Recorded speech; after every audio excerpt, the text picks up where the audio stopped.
morning, everyone, and welcome to today's Domains Open House webinar. So thrilled that you could join us this morning. I can see we've got a number of you on the line already, and I'm really excited for what we're going to cover today. Like all of you, I'm an avid property lover, and I know there's nothing we like to talk about more than what's going in the market. Firstly, I'd like to begin today by acknowledging the Gadigal people of the Eora Nation, the traditional custodians of the land on which we gather today. I pay my respects to their elders past and present and extend those respects to Aboriginal and Torres Strait Islander people here today. For those of you who don't know me, I'm Belinda Sinclair, the National Sales Director at Domain. I've been with the company for over 10 years and really excited, like many of you, passionate about property and always so keen to understand what's going on in the market. I'm very lucky to be joined today by two very special experts who are going to share with us their insights about property. Firstly, we have Dr. Nicola Powell, Domain's Chief Research and Economics. She'll share the latest insights from the June House Report. Many of you will know her already, often featured on media updates, in the news, and of course, as seen on lots of Domain's commentary as well. She's one of Australia's leading property market experts. She has more than 15 years research experience that spans academic, government and the private sector. She has a deep understanding of the Australian property market and has focused on property and demographic trends for the past decade. So really excited to have you here, Nicola. I'll then be following with a discussion with our Chief Revenue Officer, Mr. John Fun. He'll provide you with narratives about navigating these conversations that we're having on a day-to-day basis with our vendors, with our customers, and talk through Domain's data and insights. For those of you who don't know, John joined Domain in September 21 from his most recent role as a Global Director of Account Management in Uber in California. John graduated summa cum laude from Stanford University with an MBA and Masters in Education, where he was voted President of the class. Prior to Uber, John spent 12 years at Google, working across different markets in the UK, Africa, and the US, including managing Google's enterprise agency channel, some 20,000 agencies selling $2 billion in cloud computing. So as you can see, great insight that we'll have from both John and Nicola today. I want to also just let you know there is a chat function. If there's any questions that come to mind, feel free to share those as we go. But let's start with Dr. Nicola Powell, who present the key findings as we begin today. Nicola, I'll pass over to you. Many thanks. Thanks, Belinda. Good morning, everyone. Look, it's undeniable that economic shifts and global influences are impacting our industry, but we all know that real estate moves in price cycles, in property price cycles. And we know that our market has moved into a downturn. And I think we're all kind of asking the question, well, what does this mean? And particularly from the consumer's perspective, how much a price is going to fall. And we can't forget, obviously, that fear that we're seeing coming from consumers. But what this does is it presents us a real opportunity. It presents that opportunity to educate our vendor or our buyer. And so we've taken a little bit of a different look at the way that we present our market updates. And what we've pulled out today is our 5 key insights to take and discuss with your clients. And this is fact-based evidence to put a bit of perspective on the current market conditions. So the first one is unit prices. Unit prices are actually now outperforming house price growth. When you have a look at what's happening at the moment across our housing market, we have seen a shift in dynamics from the heady conditions that were 2021. It has become more apparent as the year unfolded, and we have seen the market slow down as the months has ticked on. What we're seeing now is our capital cities are operating at different speeds. We've got Sydney and Melbourne showing the greatest weakness, and that tends to be the case because markets that have higher incomes, households are more indebted, and there's generally more proportionately investors within the market. They are more sensitive to changes in overall economic conditions. Brisbane and Adelaide remain the stronger cities out of our major cities, and they're the only cities to have a record high house and unit price. But what we've seen is this downturn has spread geographically, and we're seeing all of our cities lose momentum, even Brisbane and Adelaide. It means that what we're seeing across our cities is they're moving through their peak price and peak rate of growth at slightly different times. But overall, what we're seeing is a slowdown in momentum across broadly across Australia. When you have a look at house prices across our combined capital cities, it's the first time they've fallen in 2 years over the most recent June quarter. They're moving away from their peak price that was achieved in March earlier this year. And it's slowed down, obviously, that annual rate of growth. Unit prices were pretty flat compared to what we saw in terms of that negative growth for house prices. But it's this difference now that's interesting between the performance of house and unit prices. One of the key things that we saw during the pandemic was this record price gap between houses and units. And what we saw was a key shift over the June quarter. Across our combined capital cities, it was the first time in almost 3 years that unit prices have outperformed house price growth over a quarter. Overall, house prices have also fallen more from their respective price peak. They're down almost 1%, where unit prices are down by 0.6%. It's a marginal difference, but it's trends like this, if we see them consistently occur, could really be telling of what's to come and what lies ahead. Because when you have a look at what happened during the pandemic, it follows a substantial period of outperformance of house prices. House prices across our combined capital cities rose 34% from trough to peak during the pandemic, while unit prices only rose 10%. And this is occurring in every single capital city in terms of this outperformance of unit prices compared to house prices, apart from in Perth and in Hobart. So the majority of our cities. Why is this happening? It's obviously affordability constraints. It's that reduced borrowing capacity as those interest rates rise. And I think it's this perceived value that units offer that buyers are really seeking now. And obviously we've got high levels of investor participation compared to what we saw during the pandemic. So the second key insight: downturns are shorter and less severe than upswings. So what does this mean? It's all about context when it comes to price cycles, and we can learn from previous price cycles to help shape our understanding of what could lie ahead. Because I think what we're navigating at the moment is strong levels of fear coming from homeowners, prospective buyers, prospective sellers. And, when we do this analysis of price cycles, and this is what you're looking at here, this is the upswings across our combined capital cities and the respective downturns across that combined capital cities over the last roughly 3 decades.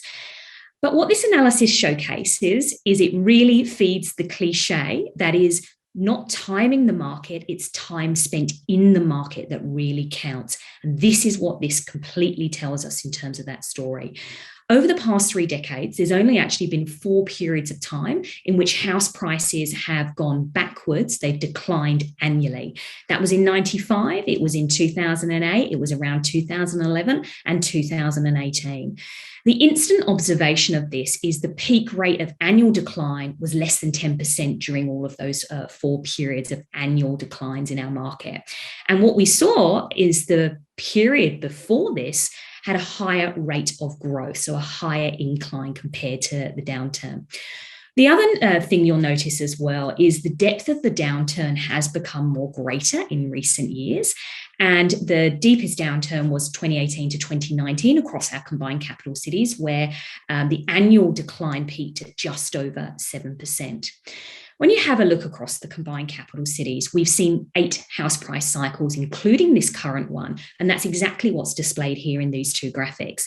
You can see that they varied in length and in steepness, whether that's up or whether that's down. But when you average out what we've seen over those upswings and downturns, the upswing has averaged from its trough to peak 33% growth. And they've lasted 2 years and 3 quarters of growth. The average downturn has come out at just -3% and have lasted less than a year. When you do that stark comparison, it really does put things into perspective. There's this view that Australian house prices go through this boom and bust cycles, but in reality, our bigger capital cities tend to see surges in price, and then they go through a period of either slight declines or a flat pricing. Because the thing to note on this graphic is look at that percentage increase, 0 to 80%. Look at the downturn, 0 to 9%. Much different in terms of upswings compared to downturns. I've really simplified this in a chart here to do that simple comparison of between an upswing and a downturn. What did we see during those periods of growth and negative decline? There are some interesting points. So the key takeaways from this table: upswings tend to be longer than the subsequent downturn. Downturns have roughly been 1/4 the length of the preceding upswing. I feel like I need to repeat that: 1/4 the length of the upswing. We've seen a greater increase in price relative to the subsequent decline. So what that tells us, it's pretty unlikely, it's very unlikely that we're going to see prices pull back to pre-pandemic levels. Across our combined capital cities, when you look over the past 30 years, it's never happened. And also, it's important to remember that downturns don't always necessarily mean that prices are going to decline. It can mean a subdued period of growth or a flatlined period of growth. And it's not going to be long before we're probably going to be discussing the recovery, which is why I've pulled this slide in here. This looks at the downturn and then how long did it actually take for prices to go back up to what they were pre that downturn. It can be a very tight window between the trough and when prices start to rise again. If we take an example, and I'm going to take the most recent one, which was the 2017 to 19, it's all very fresh in our memory. This downturn was actually structural, and that's because of those APRA credit controls during that period of time. We saw house prices fall by almost 8% from peak to trough over a 15-month period. Prices fell from the end of 2017 and reached a trough very early in 2019. But within a year, so by early 2020, prices were then again exceeding what they were prior to that downturn. So what does this tell us? It tells us to focus on the big picture rather than get distracted by trying to pick a peak in a market or a trough in a market. And it's always about considering property as a long-term investment, and timing when you can buy becomes much less important. The third insight is interest rates. You know, it's all hot on our lips. We've been talking about interest rates for a very long time. Interest rates are not the only factor that influences house prices. I think this is very important for us to remember. When you have a look at some of the research out there, and particularly from the RBA have shown that a percentage point cut in interest rate can boost dwelling prices by 8% after in the following 2 years. Anything that does restrict the value or flow of housing credit can influence housing activity. There is a positive correlation between the number or the value of home loans that are being financed and home prices and demand in the market. But when you have a look, and this is the graphs you are seeing here, when you have a look at the relationship between interest rates and house prices and demand, it's not a one-to-one relationship. And that's because interest rates are not the only factor that influence house prices. It obviously has some influence, but it's not the only factor. Tax setting, banking regulation. We were just talking about that downturn and APRA involvement and what impact that had on the market. Population growth, income growth, the responsiveness of new housing supply. And we know that the cost of building new houses has escalated with estimates of about, increase of 30%. So, and there is this other element as well, that property prices are driven by momentum. And this is where that sentiment comes in, because momentum does partly drive our housing market, both positively and negatively. That fear of missing out and that fear of getting out. And I think sentiment is a very big driver overall of our housing market. And I think that's what we've got coming from consumers at the moment. That kind of cautious nature and that sitting and waiting. And that's why these conversations are really important to have with your clients. But when you have a look at interest rates, they are rising, and the current level of household debt makes Australian mortgage holders much more sensitive to higher interest rates. But there are a number of reasons that actually suggest that households are pretty resilient or could be resilient to rising interest rates. Our asset balance sheets are in a good position due to the fact that prices have surged over the last 2 years. Household savings are also strong, and some mortgage holders are actually ahead of their mortgage repayments. And when you have a look at it in the history of Australian economy, the average Australian household has never been richer than they have today due to that growth in our dwelling prices. Number 4 is inflation. This is also a hot topic of discussion. Inflation could spark a housing supply pressure. So what do I mean by this? Let's take a step back and look at the long-term view rather than that short-term dynamics. And that's what this is about, looking at total supply in the market versus the new supply that's coming on. Total supply is building. You can see that on this left-hand graphic. And that build-up of supply is more so happening in Melbourne and in Sydney. But if you look at new supply, and I've broken this out and I've picked out our three major cities because I really wanted to do that comparison between the most recent years. What we're seeing here is new supply is pretty much consistent. It's performing to how we'd expect in terms of that seasonal dynamics. This is actually a good thing. We're seeing that lull of listings as we go into that winter period. This is the seasonal impacts of our market that we would expect to see. But what that tells me from a data perspective is that homeowners aren't rushing to sell as housing conditions cool. That's a good thing. That means that we're not seeing rush selling. We're not seeing any distress selling in the market. If we started to see a rush of new listings come onto the market, that's when it puts our housing market in a much more vulnerable position. And when you have a look at new supply in Sydney, it has actually dipped back compared to we were seeing these elevated levels as I think homeowners are really trying to pick the peak of the market. But we have seen a pullback in new supply. What that also tells me is this is more of a demand thing. We've actually seen more of a pullback in demand in the market, and that really speaks to that sitting and waiting and trying to understand where our economy is going. Then have a look at some of the other things, which is days on market. This has been an interesting conversation around how quickly homes are selling.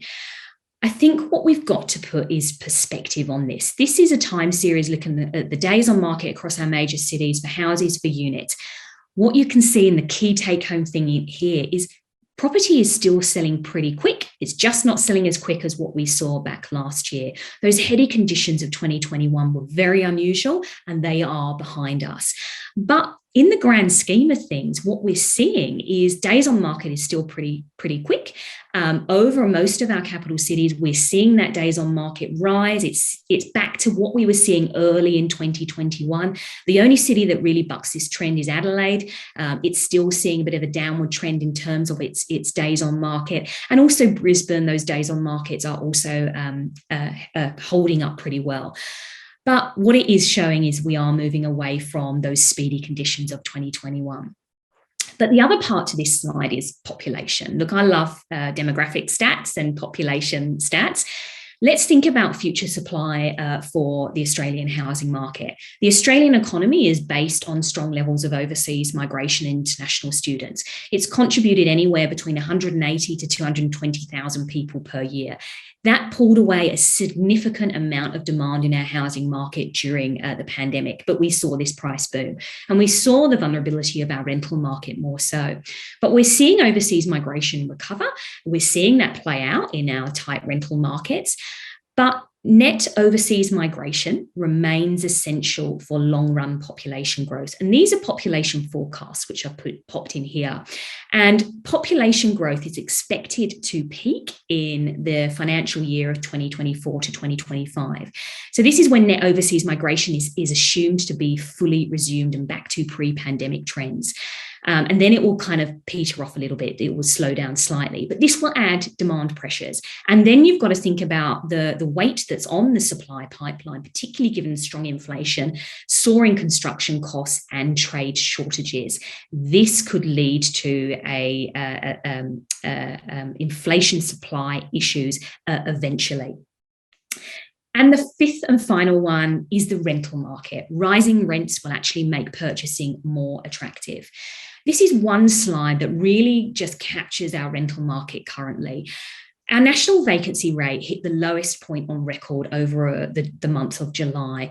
This was after holding steady for 4 months. We've got every single capital city in a landlord's market, which means that vacancy rate is below 2%. We've got many cities that have got a vacancy rate around that 1% or lower. We've got asking rents at record highs across our combined capital cities. And it's the strongest annual rate of growth in rents since pre-GFC, so 2007, 2008. It's also the longest continuous stretch of rental price growth in our price history. Unit rents are also rising faster than house rents because they're recovering from that pandemic dip. But also, I think, is affordability pressures of being able to rent a house versus a unit. But these conditions overall, what does this mean for tenants? What does it mean for landlords? I think for tenants, it certainly makes purchasing more attractive, even in the backdrop of escalating or increasing interest rates. What does this mean for landlords? I think what we've got at the moment is probably those astute investors being activated by these conditions. They're not deterred by a slowing market. We've got yields, gross rental yields improving off the back of higher asking rents, and also slowing or lowering of purchasing prices.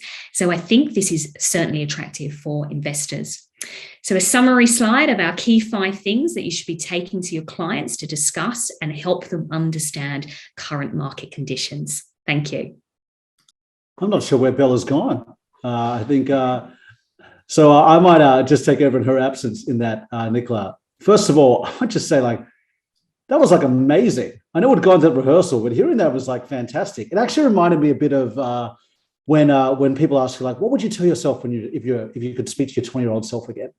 I think it's like, what would you tell yourself if you're the person in the middle of a downturn? What would you say to your kind of downturn self? And I can hear kind of like your words, Dr. Nicola, speaking to all of us, like, it's going to be okay. In fact, it's going to be great in the future. In fact, now is the time. And just seeing some of those stats and hear you talk about it, about just how disproportionate it's been in the length of the downturn and the magnitude of the downturn, -3% over 3/4 of the year versus +33% and 2 3/4 upswings. I mean, that's pretty inspiring. Look, I think it adds that perspective, because I think, we see these headlines, and, headlines is what grabs readers. And, I understand that. And I think perspective is really needed. And I think particularly during a slowing market and when prices start to pull back, I actually think it puts real estate agents in the greater spotlight, because they have such a significant role in educating consumers around the dynamics of the housing market and what is actually happening. Because, Australian households have never been richer, or the average Australian household has never been richer. And I think, that fear and that wait, people start to wait and they delay their decisions due to a slowing market. But actually, what you see in an upswing is irrational decisions are being made. People have an irrational view of what a property is worth. And it's why we see, as an example, lots of properties sell prior to auction, because people have this irrational value in their head of what that property is actually worth during an upswing. And then when you get to that more balanced market, it means that people can take their time with their decisions. Things move a little bit slower. And I think, what we saw in 2021, I swear in 20 years, I'll probably still be talking about those market conditions. Yeah. Well, I think Bella's back, so we might get us back on track. But I wanted to respond to that, Nicola. It was inspiring stuff. Thank you for sharing that. Thanks, Nicola, and thanks, John, for jumping in. Nicola, really interesting insights. And while I think we all want to move on, and from the COVID pandemic, I do always look at the insights and the trends that have played out over the last couple of years. And I know we saw a lot of consumer and behaviour change, the shifts to regional markets. I know the trends around people searching for pools, people searching for studies being top of mind. Can you share sort of what you've seen as we sort of move out of the pandemic and into more normal seasonality and trends? What's sticking and what's not from your perspective? Yeah, absolutely. Look, Australians overall, in my view, are very much driven by lifestyle. So, I think, there's lifestyle trends are always going to be there. And I think, when you look at, we're still technically in the pandemic has been far too long-standing for it to not impact consumer behaviour in the way that we work long-term.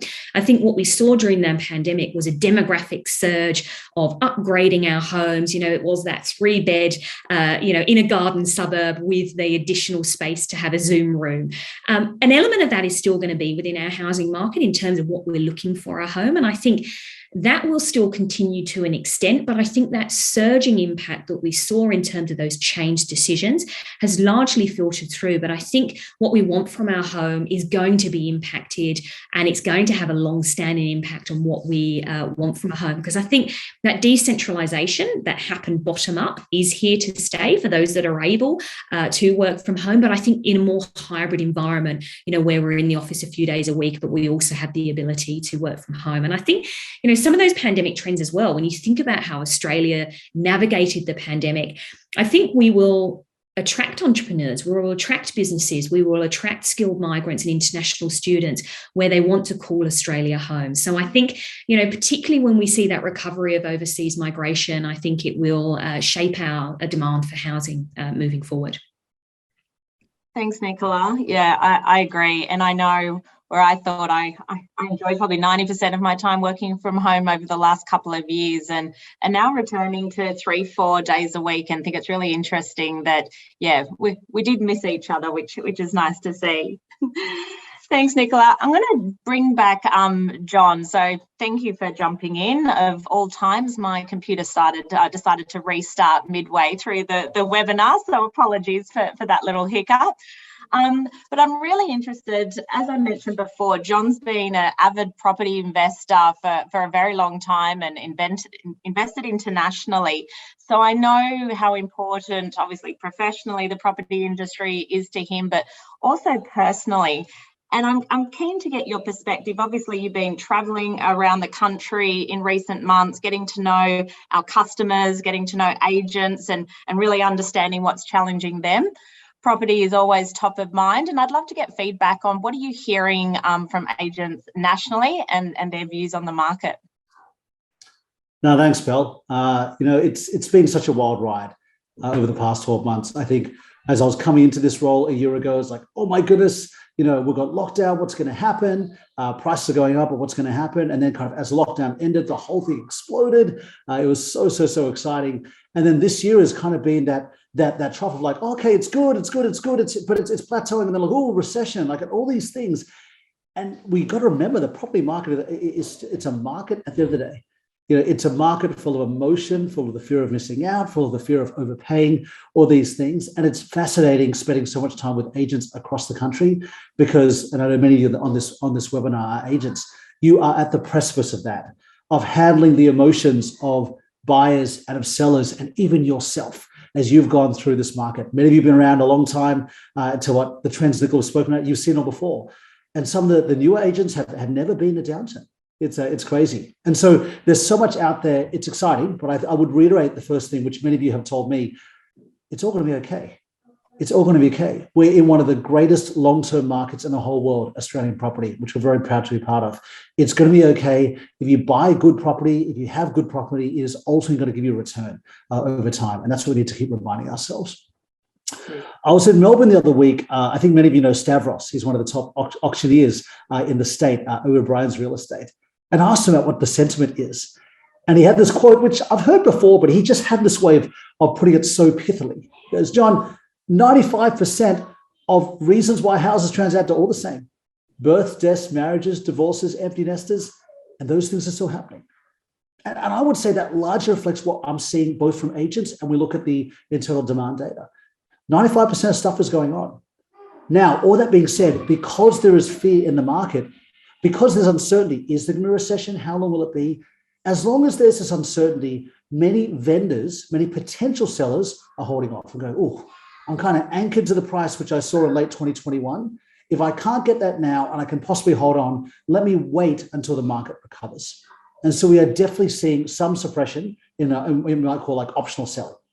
And on the flip side, that's actually been counteracted with a lot of optional buyers because people are worried like, oh, like, yes, prices have come down a little, but maybe they'll come down a lot. Unless I have to buy now because of births, deaths, moves, marriages, divorces, whatever it is, I'm going to wait. So the funny thing is it kind of does even out the end. You're seeing less buyers, but also less sellers.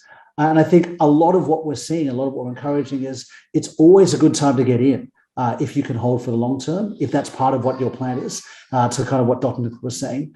The one other factor that I think we're seeing in the market, which is not necessarily residential purely per se, because the inflation pressures, that is seeing a lot of developers, apartments, home and land. If they can hold off for now, they will. Now, for those who are already in the market, who are in the middle of selling, they're actually marketing more aggressively and using products such as Domain to do so. But if they can hold off because of the uncertainty, not necessarily because of cost, because of the uncertainty of costs, they're trying to hold off a little. And so you're seeing some of those dynamics come in. Less buyers, less sellers, less supply, slightly decreased prices. Again, much more so in houses than apartments. Agree, John. I think it's interesting that there's this pool of optional vendors and optional buyers who try and understand, if I, play the market, if I understand the trends, I can really nail the right time to make that decision. And yet we all know most of us are trading in and trading out at the same time, and wherever we are in the market doesn't really have a big impact there. But our job is to inspire confidence at Domain. Our job as agents is to inspire confidence for our vendors. How do you see the opportunity, or any ways that Domain might be able to support agents to help inspire that confidence and build confidence in the vendors and buyers out in the market at the moment? I think one of the reasons we want to hold webinars like this today is to provide data. Like, it's hard, if you actually listen to what Dr. Nicola is saying, it's hard to walk away, and you can still be afraid and you can still have emotion in the market, and we all will, but at least data helps at least hold up a mirror to what's really going on and to what really has gone on. So the reason why we want to share it with, largely the agent community first is say, hey, like, your role is, I wouldn't say first and foremost, but a major thing is an educator. We want to hopefully give you data that we're collecting, and so you can share it and you can educate whether potential vendors or potential buyers on things that will help them at least bring facts to help, calibrate their emotions around it. That's number one. But number two, I think it's important, what we're trying to role model is transparency and authenticity. We're afraid. When the market's up and down, it's easy to tell people what they want to hear. What do vendors want to hear? Oh, no, we can sell it for that price. What do buyers want to hear? Oh, no, it'll be fine. The price won't go down from here. The reality is we don't know, right? And I think at Domain, we want to bring data and share data, but ultimately want to kind of model authenticity, honesty, and transparency. And we feel that is ultimately the best way, and what we're seeing the best real estate agents do to build confidence. And hopefully we can lead on both of those things. Great. And I'll just point out for everyone on the line, we're really keen. We'll share the deck and have this available from the insights that you saw today. We'll share those with our team of account managers. And obviously we've covered the perspective today of a very national view, but also understanding that the Domain team have insights right down to a local region. And so if you're working in a region or a suburb that you want to understand some insights that might help you build confidence with the team, please reach out as well. I think one of the other big topics at the moment, given the inflation, given the interest rate increases that's going on at the moment, and as Nicola talked about, we have this issue about affordability, and affordability has always been top of mind. I know for years now we've had the government playing in with initiatives on how do we support first home buyers. We have teenagers scared that they're not going to be able to buy a property for, maybe ever. John, I'd be really keen to understand, how do you think about affordability in Australia? And I suppose, how do you frame that when you're talking to customers, and maybe some insight on how you might suggest that they talk about it? Yeah, so I think two different things. I'll talk about the affordability question, and I'll talk about how have I seen the best real estate agents talk about it, with vendors and buyers. For my sins, I'm kind of like a kind of an economics nerd. I love studying economics growing up. I love, oh my goodness, reading Ross Gittins every day. It was kind of like the thing, or whenever the article came out, it was like pretty cool. And I'm really glad that we have super kick-ass economists at Domain and in the industry like Dr. Nicola, and I love reading this stuff. And for those of you who think economics is boring, number one, you're probably correct. But even for those of you who aren't, economics is the intersection of supply and demand. And ultimately, supply and demand drives the price and drives affordability. My observation about property in Australia is that we tend to have a lot of conversations on factors that will affect demand. How many migrants are coming in? What are the policies around migrant demand? Do we have, things such as first home buyers grant or things like that will affect or suppress or boost demand? What are we going to do from a property tax point of view, property tax reform, et cetera, et cetera? Those are good things. And it's important. But I would say this, demand comes and goes. A lot of demand is emotional. Some of it will happen due to things such as COVID that will, suppress demand for a long period of time through suppressing migration and international borders. But supply is forever. Supply is forever. How many houses we actually build, how much land we actually get released, what are the policies that lead us to build new apartments? What is the infrastructure investments we make so that in a certain metropolitan area, a larger catchment of houses become relevant? What are the hybrid policies that allow regional Australia to actually become part of the supply for people working in metropolitan areas? Those are the things that really matter. Those are the things that endure, and demand can come and go depending on what emotion is. And so I think at Domain, we're pretty passionate about initiatives that are going to increase supply. I spent a lot of time in America, as Belle referred to. And one of the issues we have in America is it's just very hard to build new stuff. There's a lot of ways that new developments can get blocked. And citizens of various suburbs should have the right to question developments going on. But certainly at Domain, we're passionate about more property for everyone. And I'm worried about the generation coming behind us, in the generation we have now, who can't afford to have their own home. And so the first thing I'd say is we as leaders in the industry have a responsibility to advocate for things that will increase supply.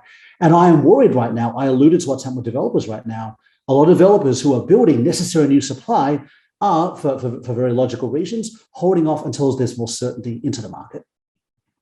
I think in terms of how we talk about affordability with vendors and buyers, I think it's bringing a lot of the data that Dr. Nicola is speaking about.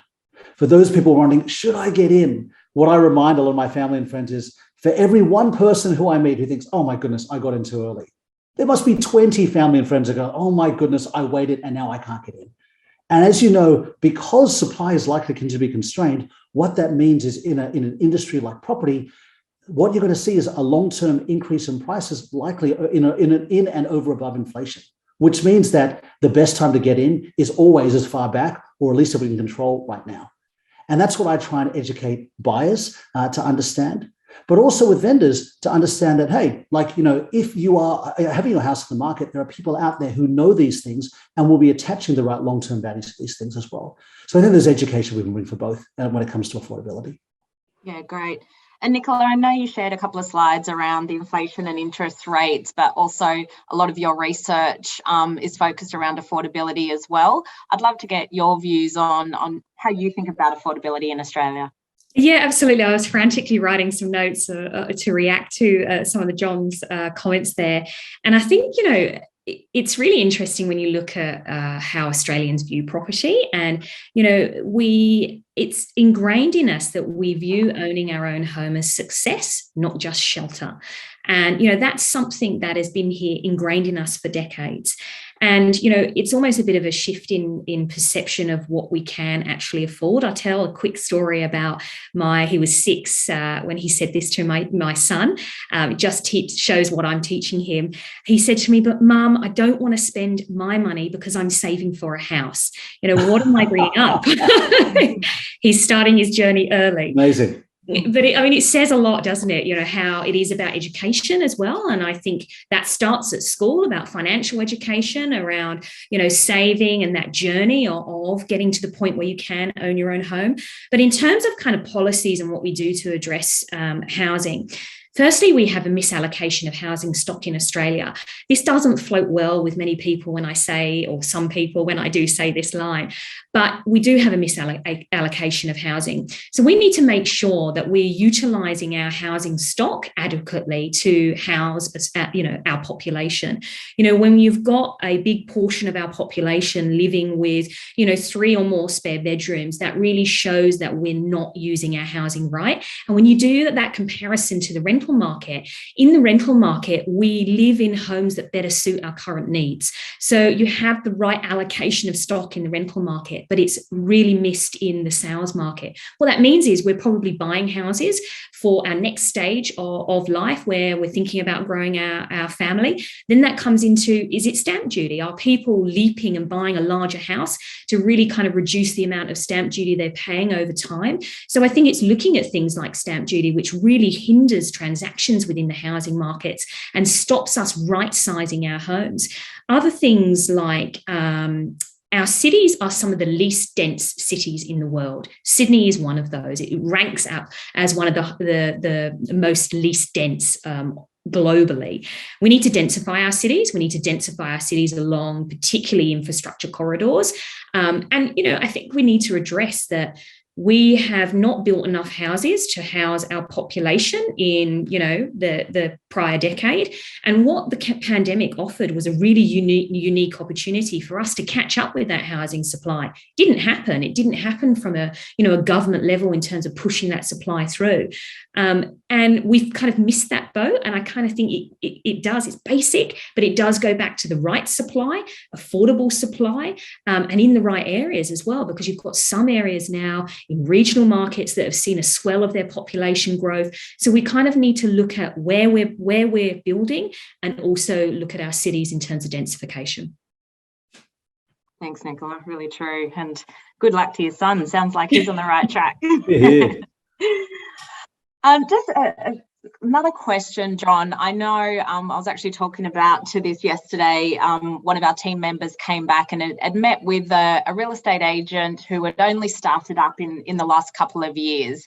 And so they acknowledged that they really hadn't been challenged around vendor paid advertising, VPA as we all know it, because everyone knew I'm going to get a great price. I'm going to sell my house, pretty confidently. So I'm happy to invest in marketing as well. Some feedback has been that some of those conversations have become more challenging as vendors worry maybe I'm not going to get as much as I had in my head a few months ago, and therefore where can I cut costs, where can I save, and can I pull back from marketing as being one of those options.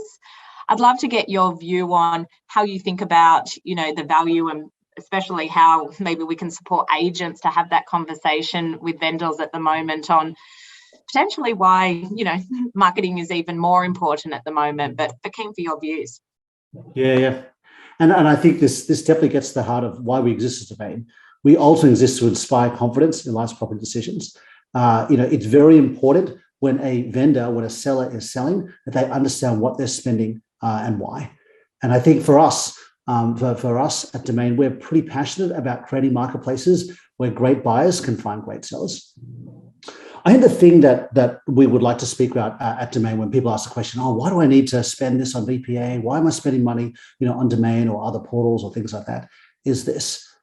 There is a massive, massive difference between 0 buyers and 1 buyer. There's a huge difference between 1 and 2 and 2 and 3, right? Huge, huge, huge difference. People who are buying houses, anyone who's thinking about it, many people logging in are at various stages of buying a house and will likely do so in the next 3 years. So that when you're spending money, or when you ask your vendor to spend money on Domain, they are buying access to pretty much anyone who's interested, who may come onto the house. And so what you want to do is assure them that we're going to get the most number of potential buyers for you. Domain and other tools like that, these are genuine dollars and cents that people are spending. And I appreciate that, particularly with recessions looming, people want to be penny pinching, people want accounting, and that's very important. You've got to remember the cost of what we're doing relative, or what we're asking relative to the overall cost of the house is well under 1%. You're talking about decimals of a percent, maybe 0.2, 0.3%.